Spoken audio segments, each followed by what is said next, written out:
போராட்டம், அதானி மீதான ஊழலை விசாரிக்கவும், மணிப்பூர் கலவரத்தை தூண்டிவிடுகின்ற RSS பாஜகவை கண்டித்தும் மணிப்பூரில் அமைதி ஏற்படுத்த வேண்டும் என்ற அடிப்படையில் எங்களுடைய அகில இந்திய காங்கிரஸ் கமிட்டியினுடைய வழிகாட்டுதலில் இன்று இந்தியா முழுவதும் தலைநகரங்களில் ஆளுநர் மாளிகை முற்றுகை போராட்டம் நடந்து கொண்டிருக்கிறது.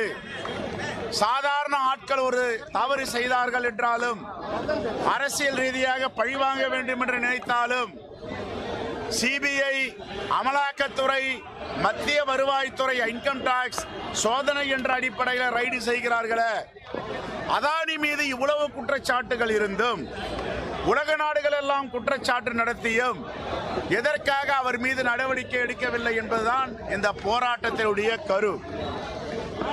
நாடாளுமன்றத்தில் எதிர்க்கட்சி தலைவராக இருக்கின்ற எங்கள் தலைவர் ராகுல் காந்தி அவர்கள் தொடர்ந்து ஜேபிசி விசாரணை வேண்டும், கூட்டு நாடாளுமன்ற குழு விசாரணை தேவை என்று குரல் கொடுத்துக் கொண்டிருக்கிறார்.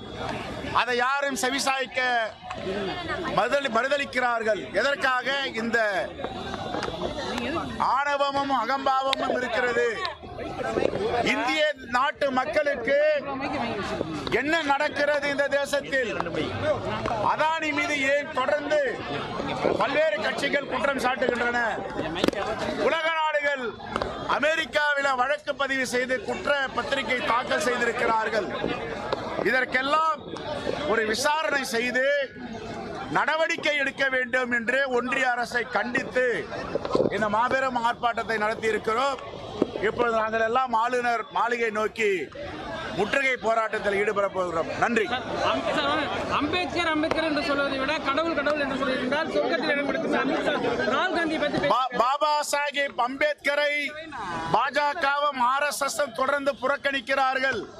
அந்த அடிப்படையில் தான் உள்துறை அமைச்சர் மாநிலங்களவையில் அம்பேத்கர் என்று ஏன் சொல்லுகிறீர்கள்?